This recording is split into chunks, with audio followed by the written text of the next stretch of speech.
right, so as we said, we copied our file to our desktop folder so that we can perform a little bit faster. All right, now once Premiere is open, we're going to create a new project. And let's just name this something that we can identify it as. So we'll call this Premiere Demo. I'm putting a PM at the end of mine to distinguish between the AM file that I created. All right, and this is important also. So we name it, and then we're going to browse to the location where we made that folder. All right, so that we can keep all of our assets or project components together. All right, so I'm going to select the folder and then select folder. So we're saying that this project is existing within this folder. That way it keeps everything together. All right, everybody okay with me for naming and location? So that's what we're doing. We're naming it and we're telling it a location by browsing where it's going to go. And then we're going to press OK. All right, when it opens up, the one thing that wasn't on the diagram is these tabs on the top here. All right, all these do is they kind of arrange your workspace. Now, starting on the left, if you didn't have somebody as great of a teacher or as bad of a teacher as I am, depending on how you look at it, you have some learning videos here that you could watch. All right, so hopefully I can do a better job than these or a little quicker. So I'm not going to go over these, but you could look at here and it goes over a lot of these same things here, all right? We're going to go to the Assembly tab, all right? So as you see, it rearranged your workspace. So now we have our project panel over here. You have your program window, your source window, which there's nothing in it because we haven't done anything yet, but it puts it in this kind of organization. If for some reason you ever lost these tabs, you would just go up to Window and Workspaces, and then you can select them there. You can also, if you had your own particular layout of panels, you can actually save a workspace by going kind of organizing it the way you want, and then do Save Workspace, and you can name it, and then it would pop up in there. All right, so we are in the Assembly tab. Did anybody not find the Assembly tab? You're good? All right. So now, in our project panel, right, we see it right here. It says project. So if we remember from our diagram, that organizes the files being used in here. We don't have anything in here, so what do we have to do? What's the command to bring that video clip into here? File import, right? So you can select file import. You can also just right-click in this project panel and select import. All right, and then now we're going to go to that desktop folder and find that DJI 005. All right, so it's in here, right? You should see it viewed there. Mine is viewed as a list. If you want it to be viewed as a picture, so you can, like a thumbnail image, that's down here on the bottom. All right, so icon view, list view. All right. You can't find what? Did you copy it to your desktop folder? So when you import, you should be able to browse to your desktop and then the folder. All right, so now we want to create our in and our out points. All right, so if we double click on the video clip, it now opens in our source view. Right? So right at the top here it says source. Yeah, with the flying thing, the drone, the helicopter looking like the thing with the camera on it. Yeah. All right. So yeah, they're doing some construction at the Toms River Center. This is, if you go to High School North in Toms River, this is right next to it. This is our building there, kind of like we are next to Brick here. So what I want you to do is move your playhead and get to exactly 7 seconds. So there's a couple ways you can do that. If you're kind of precise enough and your hand is steady, you can get right onto it there. If you hover your mouse over the video up here and then use your mouse wheel, you can also do some fine navigation there, right? So you're going frame by frame. This is what's called the time code, all right? So the units in here are hours, minutes, seconds, and what do you think these two The 2 is. All right, that's the most common answer, milliseconds. It's actually frames. So what you'll notice is that if we advance and we go to right below 8, it stops at, actually I'm going, so I need to do my fine tuning here. All right, so it goes from 729 to 8. That's because if we were to look at our sequence setting, actually we don't have a sequence yet, the default frame rate is typically like 30 frames per second. So that's why it goes from 30 to the next, because if you have 30 frames in 1 second, you know, then you're going into the next one. All right, but so let's go exactly to 7, and at that point we are going to create our end point. My video won't go to the source. You just have to double click on it. It should open in it. You get it now? All right. So we're at 7 seconds on our time code, and now we're pressing the end point. All right. So what we're seeing now is that we have this area on the left, which has been basically masked out, right? This little squiggly curly bracket thing here, mark in.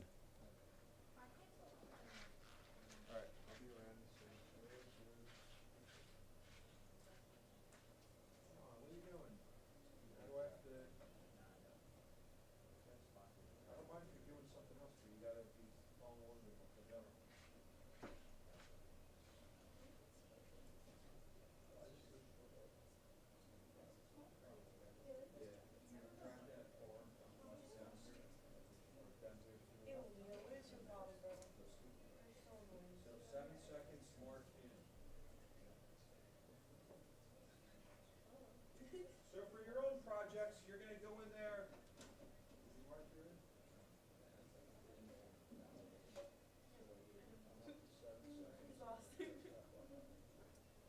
On your own projects, you'll have to determine what parts of the video that you want to kind of hide. All right? Let's see if we need to make an out point. All right, so we're going to scan ahead. I think there was a part here. You know what, we're going to trim that out. There's a part where I kind of readjusted the camera, and it kind of jumps a little bit, so we're going to trim that out. So actually, yeah, we're not going to do an out point, all right, because what I was trying to eliminate here, if we play this, I think you see the camera kind of jump a little bit there. Now, it's not just because I was trying to do like a pedestal movement and a tilt at the same time, and it takes a lot of like sensitivity in your hand controls, so I wasn't like delicate enough. It kind of got like a little, the movement would jumped a little bit. So you'll also notice that it doesn't really play at full resolution. You might be saying, wow, this video quality isn't that great. Wait till you see when we export it, right? Because right now it hasn't been rendered, so we're not seeing like the full quality. All right, so it looked like everybody was good with their endpoint. Now we're going to drag it onto our timeline so that we can see this effect applied. All right, because right now it's saying it's 2516 was the total length. If we drag it down to our timeline, we should see that that duration is shorter. Oh, no, it isn't. Wait a minute. So that should have...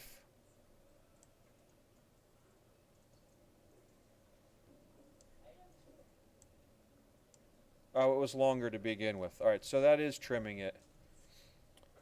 Now, the one thing that's kind of, I think they should find a way to do and kind of change, once you apply it to your timeline, you can't adjust your in and out point back in your source monitor. We did learn, though, however, you can just shorten this. So if you decide you wanted to hide more, I could just drag that edge in, and now I'm basically hiding it. And this is what we're talking about, using some of those trim, the slip tools, and all that type of stuff. It won't apply it on the timeline. So you could delete it from here, then go and readjust it, and then drag it back on. That would work. All right, so now we have this on our timeline, and let's see if I can find that jump point.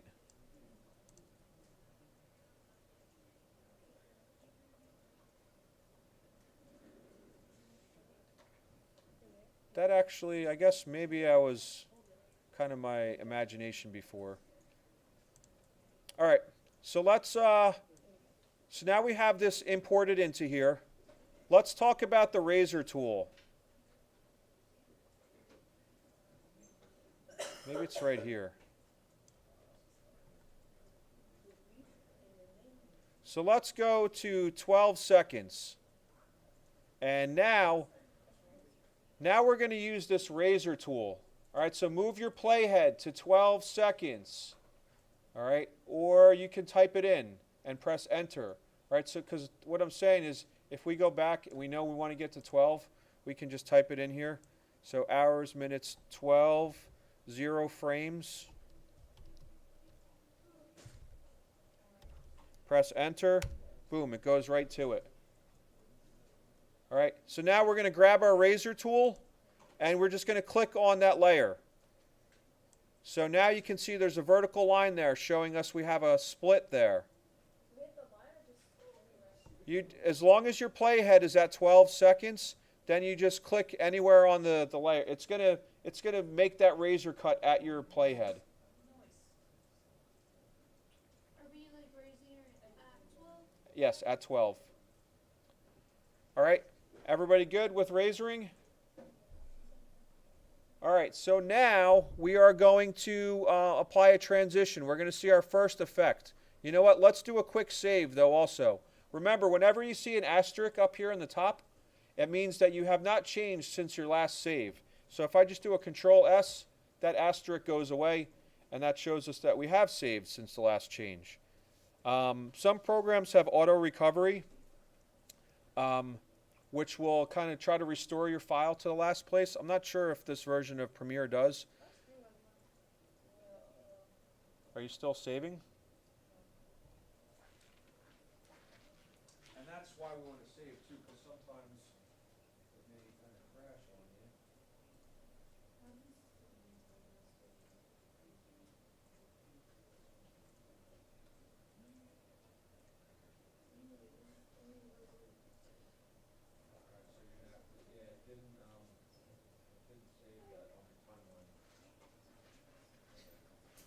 All right, so our first effect. All right, so we're looking up at the top here. We're going to go to the Effects tab. All right, and as I said, now we have a list of all the effects available. Now this doesn't look like a lot to start, but as you start opening up the folders, you can see that it just kind of keeps. Right. So we clicked on Effects, and we're going to go, for right now, we're going to go to Video Transitions, and we're going to choose Page Peel, because we found out in AM that since these clips were not, like, they really blend together, the cross dissolve and things like that weren't really visible. Yes?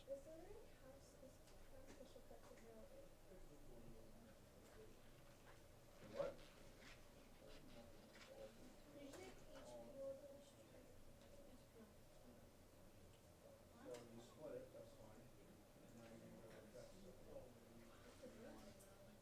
I don't know. It's just your layer color, I think. I don't think it's anything to worry about.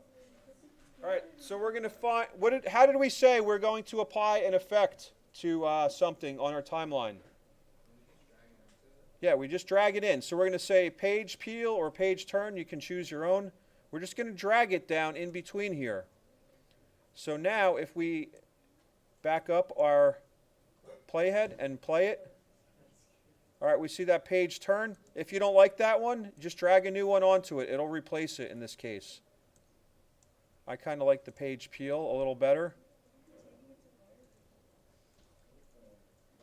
All right, anybody have issues with your transition? We click on Effects up at the top, and then this particular one is in Video Transitions, and I'm using the page peel. You drag it in between those two clips, right? Because remember, a transition blends one clip into another, so we don't have that jump cut. All right, if you'd like to fine-tune this transition, we can select it down here. And again, what tool do we need to select something? The selection tool, right? The arrow. So now if I click on here, look, we have all these properties of the transition. So you can go, you can change your duration, you can do where it's kind of going, starting at the cut or at the end of the cut. You can, I think this will fade it in a little more, or no, that just shows you. You can reverse it. I've never actually played around with this too much, but there are things that you can change in there. This is going to zoom in. You have a mini zoom slider in here for this timeline. All right, but that's our transition. All right, any questions on transitions? All right, next thing we're going to do is our color correction. So if we stay up here into our video, actually we're going to go to video effects. We were in transition, so now we're in effects. We're going to go to color correction and then brightness and contrast. All right, I feel like this video was just a little bit dark and didn't really have a lot of highlights, so I'm going to drag brightness and contrast onto my first clip. Again, that's how we apply the effect, and now we use the effect control to fine tune it. So video effects, color correction, brightness and contrast. Now I kind of just did something, I don't know if anybody picked up on it, but let's so now I have this clip selected, whereas, and this shows me that I have the effect applied. If I click on the next clip, I don't see those same properties because I did not apply that effect to it. All right, but so now let's go back. I have this clip selected. I'm going to adjust my brightness and my contrast by just clicking and dragging. These numbers become sliders, which is kind of cool. You don't have to type them in. You can just kind of guess or visually see. Why am I not seeing that change happening in my program monitor, though? I'm trying to simulate something that's going to happen to you guys probably often, so I want you to see maybe what you might do wrong. So I selected the clip, I made my changes, but I don't see anything happening here.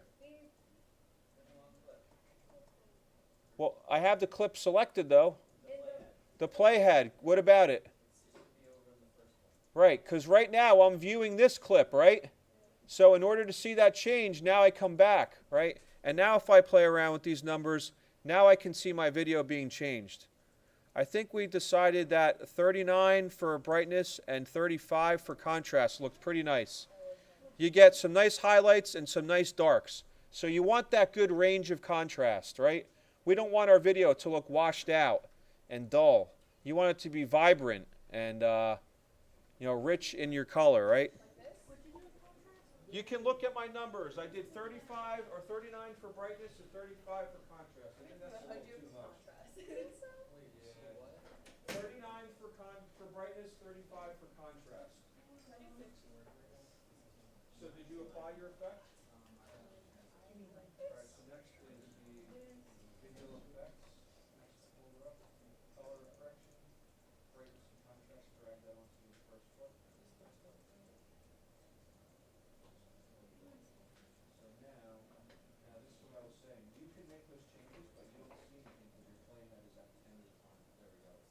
So now 39 and then 35. 30 what? 39. It looks the same. Brightness, 35. I would like it to be all the same for this, because that means you're really following the directions. This is like, you're doing a lab experiment. You're supposed to replicate the steps the same way, right? So then you're a little bit off your numbers there. So, did you apply the effect? And then you're using this, I was using this. So now you don't have that effect applied to this, so nothing happens there. So it's dragging brightness and contrast from there. And now you can do 39, 35. Now switch to your effect control and be able to do it. So effects. That shows you your list of effects available.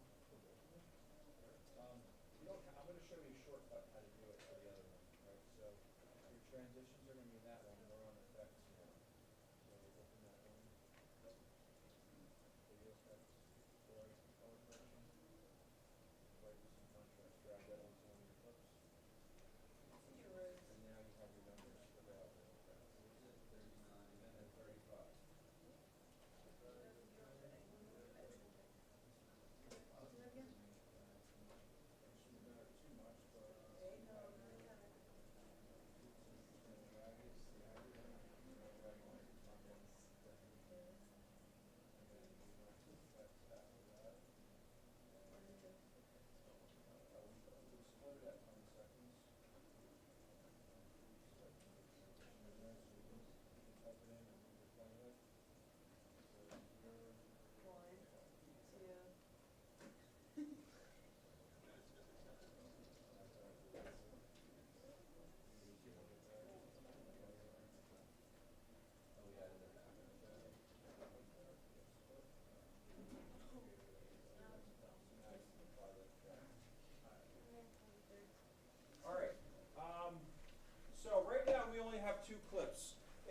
probably be easy to go in and do your color correction on that second clip, right? It's not too much with numbers. But let's imagine you had 10 or 15 clips that were all taken with the same camera. Would you want to have to do that for each clip on your timeline? No, right? So again, using your selection tool, we're going to right-click on this clip that has those effects applied. We're going to say copy.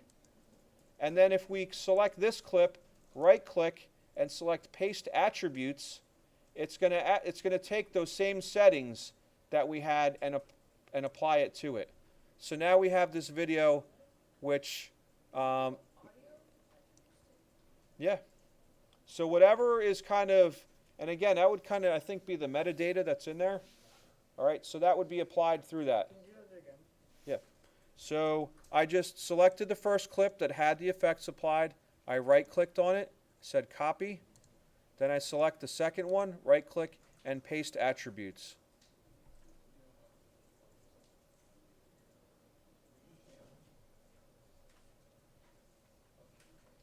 All right, let's do another save. Try to save frequently to avoid loss of your history, I guess you'd say, or whatever editing you're doing. All right, so we see here.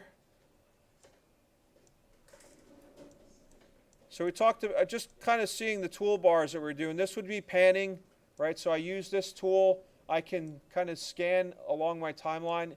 And that's after if you zoom in really close. So if you zoom out, then you can't use the pan. Well, I guess you can move it a little bit. Typically, it's when you zoom in a lot, you have that. All right, the last thing we're going to do here is a title, and then we're going to export. All right, so if you move your playhead back to the beginning, all right, then we're going to go up to this graphics tab. You could just use the text tool, the T tool, draw a box and type stuff in. It works, and it creates a new layer. However, as the versions of Premiere have evolved, they have now incorporated some motion graphics into the text tools in here. So we can have some nice animation created very simply. All right, so again, I'm on the graphics tab. I'm going to go over to Browse. All right, this shows all the available animations. And if you look closely here, I think it's going to, if we kind of make this bigger, how does this work? I think you can preview it.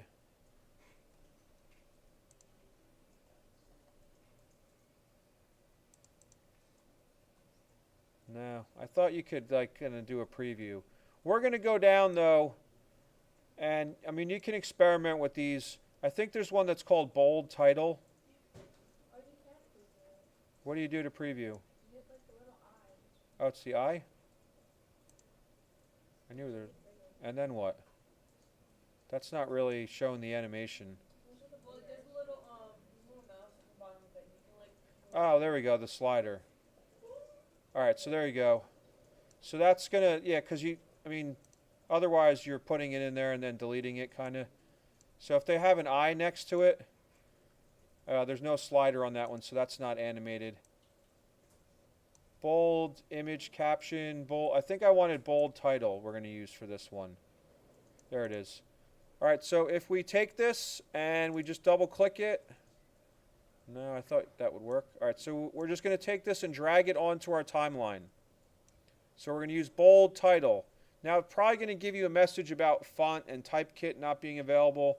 Don't worry about that. It's just saying that we don't have that font installed. It'll replace it with something else. All right, did everybody find the title, bold title, in the graphics tab? So you're dragging that on, and as you can see, it's on this other layer. So it's just going to appear above that. Oh, I did basic title. I didn't choose the one I wanted to. The bold title has some cool animation in it.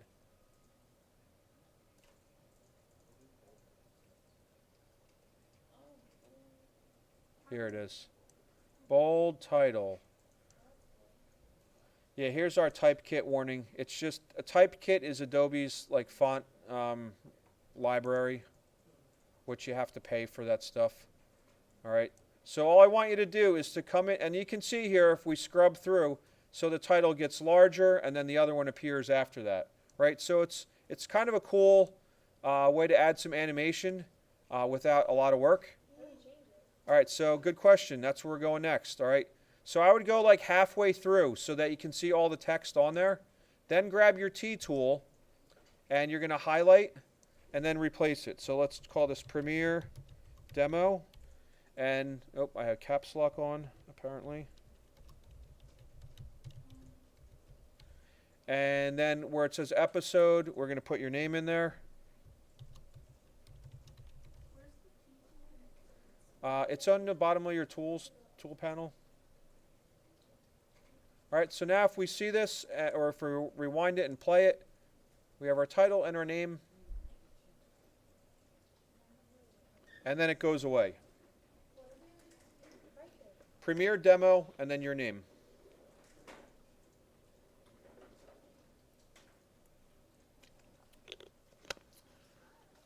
All right, another save before we render. Does it do auto? Sometimes, yeah, there's auto save, I think, at, I don't know what the time interval is. I'm going to save it anyway. Sometimes you may crash during exporting, so it's always a really good practice to save right before you export. All right, so when we're exporting, we're taking and we're rendering these layers together. We're combining them, we're removing all like the editing kind of abilities, and we're going to make it an MP4 file, which we can then, post to YouTube, which actually we're going to do today for our summaries. All right, so everybody good with title? So the last thing is to do File, Export, Media. All right, you're going to get this screen that shows up that allows us to change all of our export settings. First thing, we want to make sure our format is H.264. That will create an MP4 file. All right, those are good because they're compressed to small file size while retaining a very high resolution. As you can see here with this, 3840 by 2160. All right, so actually we could change, that's probably going to be more than what we need. So in effort to reduce the file size, let's come in here and let's change it to, you know what, I think there is a setting. Yeah, for YouTube, we can do YouTube, oh, but they don't have a high quality one. Oh, there we go. YouTube 1080p. All right. Yes. All right. Let me just show one thing. So actually, it only reduced in size by 2 megabytes, but I guess everything helps. So it went from 31 to, and actually it increased by doing that. Maybe we'll downgrade a little more. Which panel? Oh, you have to.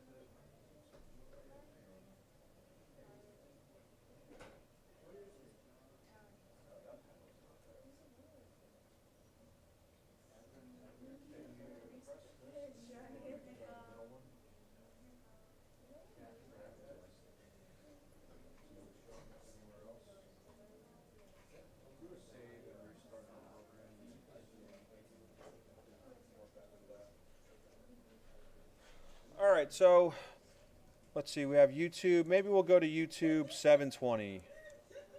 Still not any change. All right, might as well leave it at 1080. Yep. All right, there's like 2 more steps and then I'll come and help you, all right? Wait, what did we set it to? I'm going to leave it on, yeah, I made it custom on here, YouTube 1080. All right, I'm also, and then we're going to select, oh, and then also where it says output name. All right, that's where you're going to specify your file name and location. So rename it to your name, Premiere Demo, and put it in that folder.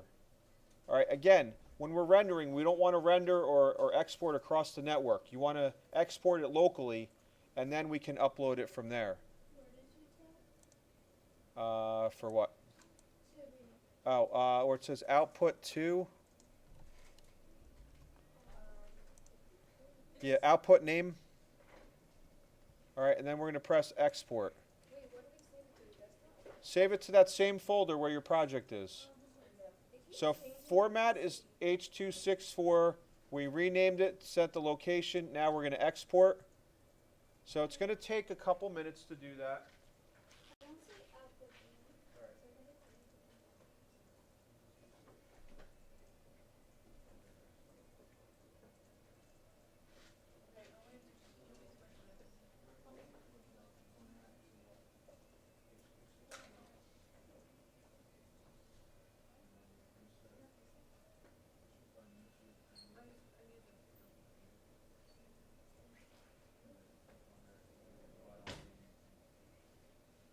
All right, so not too long of an export. Then you want to check your file when it's done, make sure it looks right.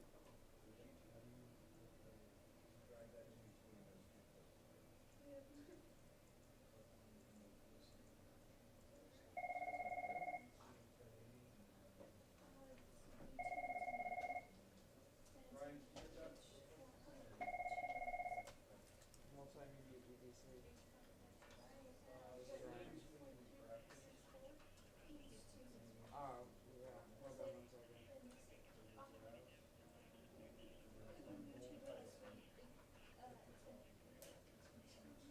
Alright, sounds good.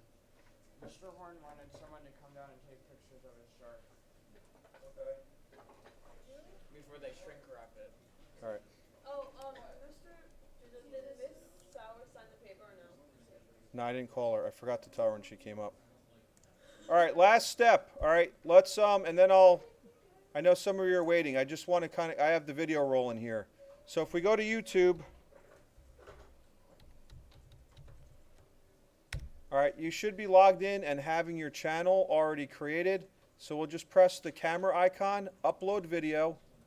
Oh, as I said too, we do want to check your files before you send them anywhere. God forbid it's the wrong thing or whatever. So there'll be Premiere. So here's my video, all right? Remember I was talking about image quality before? Look at that, right? That doesn't look grainy at all. High quality stuff there, right?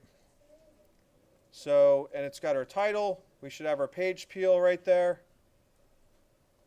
Right? So that video is good. So now we're going to go into YouTube. We'll drag this over here. It's going to upload. It grabs my file name right from there.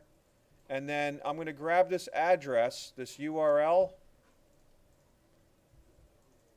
So even though it's not done processing, I can select publish. And then in my blog today, all right, let's see if I uploaded the video by itself in the AM. We were kind of running short on time. Sometimes that really takes a long time though. So the other way is you add the video and instead of uploading, you say from YouTube, you paste in the URL. All right, there it is. I select it and this will kind of publish instantaneously. All right, so and then when we view that, I think it's going to come out, yeah, it'll play a lot better. All right, so we have our YouTube video. It's got the thing there, identifying that, as opposed to this one. See if the quality looks the same. Yeah, it does. Sometimes I feel like YouTube does kind of degrade the quality a little bit, but I know with Blogger, once we start having bigger video files, it either will take forever to process or it just won't do it. So it's a better practice to post it to YouTube and then get that address in there.